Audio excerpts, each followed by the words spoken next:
విశ్వబ్రాహ్మణులు అంటే ఐదుగురు ఎవరో ఈశ్వర, విష్ణు, బ్రహ్మ, ఇంద్ర, సూర్యుడు.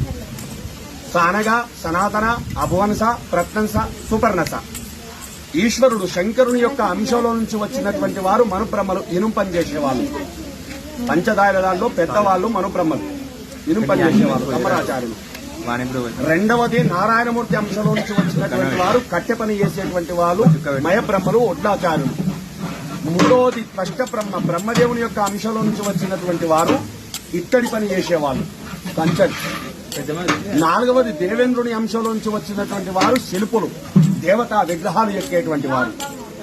ఐదవది సూర్య భగవాను యొక్క అంశంలో నుంచి వచ్చినటువంటి వారు సుపర్ణ ఋషి, విశ్వజ్ఞ బ్రహ్మ, బంగారాచార్యులు, బంగారం పనిచేసేవాళ్ళు, అవసరాచార్య అంటున్నారు. ఇప్పుడు ఈ విశ్వబ్రహ్మకు పంచముఖముల్లో పంచబ్రహ్మలు ఈశ్వర, విష్ణు, బ్రహ్మ, ఇంద్ర, సూర్యుడు. సానగా, సనాతన, అభువనస, ప్రత్నంస, సుపర్ణస. మనో, మయా, త్వష్ట, శిల్పి, విశ్వజ్ఞ. ఇప్పుడేమంటున్నారు? కమ్మరోలు, ఒడ్లోలు, కంచరోలు, కాశోలు, అవసరోలు. ఈ ఐదుగురు కలిస్తే విశ్వబ్రాహ్మలు అందరూ కలిస్తే ఒకటే మళ్ళీ. అలాంటి విశ్వబ్రహ్మ పంచముఖముల యందు జన్మించడం జరిగింది. అయితే ఆ విశ్వకర్మ సృష్టి చేసిన తర్వాత పెళ్లిళ్ళు ఈ విధంగా లేవు. ఈ లగ్నపత్రికలు రాసుకోవడం గాని, ఈ పుస్తమట్టలు గాని, ఈ మంగళ వాయిద్యాలు గాని ఇది ఏవీ లేవు. మరి పెళ్లిళ్ళు ఏ విధంగా చేసుకుంటున్నారు? అప్పుడు రాక్షస లగ్నము, గంధర్వ లగ్నము.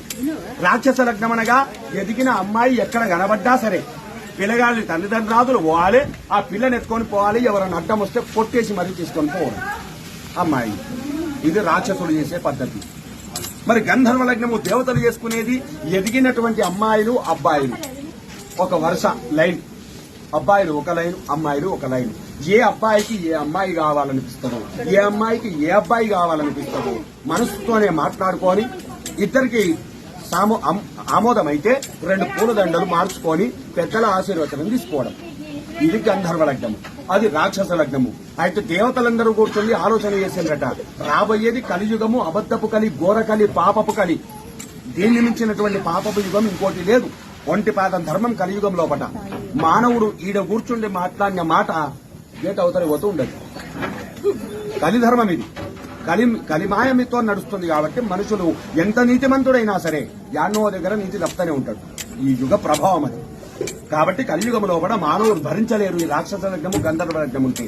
కాబట్టి ఒక భార్య ఒక భర్తను పట్టుకొని ఉండాలంటే వారి కొరకు ఒక పద్ధతి ఏర్పాటు చేయాలి అని ఆ దేవతలందరూ కూర్చుండి గురి, సాక్షి, న్యాయము అని 3 పద్ధతులు ఏర్పాటు చేశారు. అందులో గురి అనగా గురి ప్రమాణం కొరకు మట్టెల మంగళసూత్రములు కావాలి.